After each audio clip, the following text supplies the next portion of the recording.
Rainbow Warrior's been blown up in Auckland Harbour. What's the Rainbow Warrior? The flagship of Greenpeace, protesting against French nuclear testing in the Pacific. When did this story start?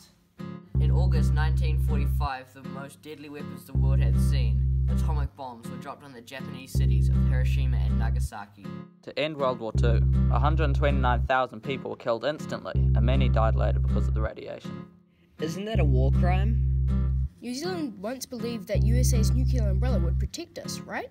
Yeah, we joined ANZUS in 1951 with Australia and the USA. Why'd we do that? Because Russia and China had nuclear weapons. When did we start having doubts about nuclear deterrence? Well, in 1966, the French atmospheric testing in the Pacific led NZ scientists to find traces of radiation in our milk, while Pacific Islanders were developing cancers. So what did we do? In 1972, Australia and New Zealand took France to the World Court, whom ruled that France stopped nuclear testing. France ignored the ruling, so Big Norm sent frigates into the testing zone. In 1974, France began testing underground.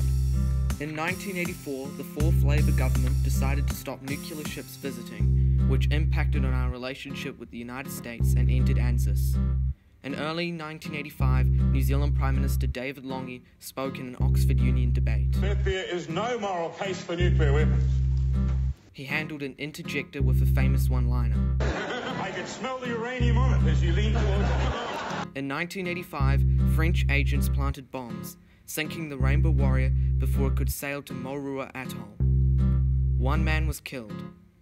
2 agents were caught and put on trial, and France had to admit to state-backed terrorism. In 1987, New Zealand legislated against nuclear weapons, chemical weapons, and nuclear power generation, which was re-emphasised by the Chernobyl disaster. Honi Tūwhari's No Ordinary Son reminds us in a nuclear war there would be no survivors. Everything would die. Become a nuclear-free citizen. Make a stand. Become a Rainbow Warrior. Stop the nuclear madness.